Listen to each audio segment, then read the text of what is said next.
The Republican National Convention has its nominees for the Oval Office. And while Donald Trump has called for a time of unity this week, the rest of the convention will be dedicated to what separates their party from Democrats.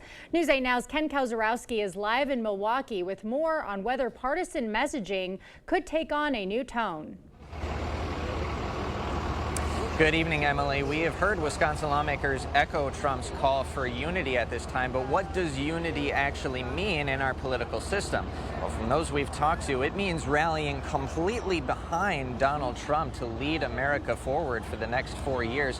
And veteran media members like CBS Morning's Tony DeCopel say lower temperature political rhetoric may never be commonplace again.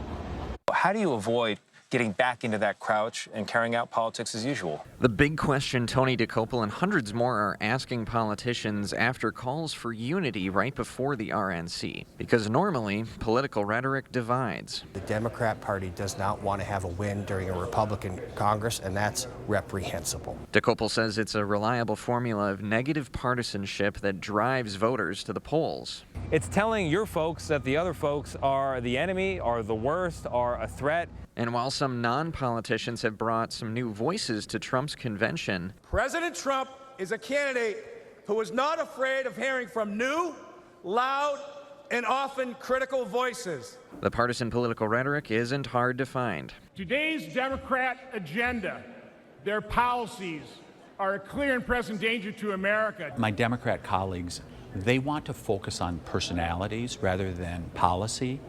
Focus on policy. Look at 5 years ago.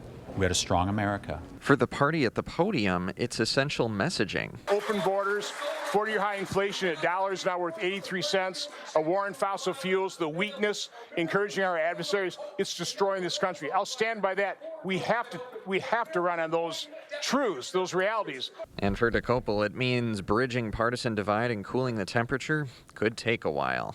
Will that go away? I don't see decades of built-in experience in American politics in one day being flipped on its head. Will there perhaps be a more careful and measured delivery of some of those strong negative partisanship moments?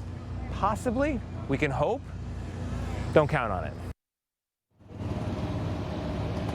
Now, we also spoke with Democratic Party Chair of Wisconsin, Ben Wickler. He says that the country can't lower the temperature because it's Trump who raises everything to 120.